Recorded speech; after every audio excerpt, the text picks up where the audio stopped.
मूळव्याधीची कारणं. बऱ्याच जणांना असं वाटतं की मूळव्याध जो आहे हा फक्त कॉन्स्टिपेशनमुळे झालेला आहे, परंतु असं नाहीये.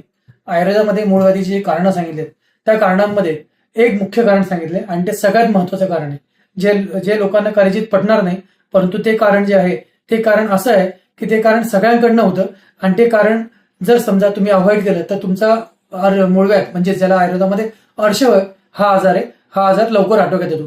त्याच्यासोबत बाकीचे पण कारण आहे, ते कारण मी नंतर सांगेल जे महत्वाचं आहे. पण बाकीच्या कारणांमध्ये अधिक प्रमाणामध्ये सारखं बसून राहणं, अधिक प्रमाणामध्ये जे बाईकवर किंवा अधिक प्रमाणामध्ये खूप खडतर रस्त्याने जे आहे ते बाईकवर प्रवास करणं किंवा सायकलवर प्रवास करणं, त्याच्या सोबतच अधिक प्रमाणामध्ये तुम्ही कुंथन करणं म्हणजे खूप जास्त प्रमाणात तुम्ही प्रेशर करणं, टॉयलेटच्या ठिकाणी प्रेशर करणं आणि सगळ्यात महत्वाचं जे कारण आहे ते कारण म्हणजे अतिमैथून म्हणजे अधिक प्रमाणामध्ये जे आहे ते संबंध किंवा ज्याला आपण म्हणतो की मैथून करणं, हे जे आहे ज्याला आपण म्हणतो की अधिक प्रमाणामध्ये मैथून केल्यामुळे हे पाईल्स किंवा अर्श हे अधिक प्रमाणात होतात आणि अर्शाचं रूपांतर फिशर आणि फिस्टुला याच्यामध्ये सुद्धा होऊ शकतं.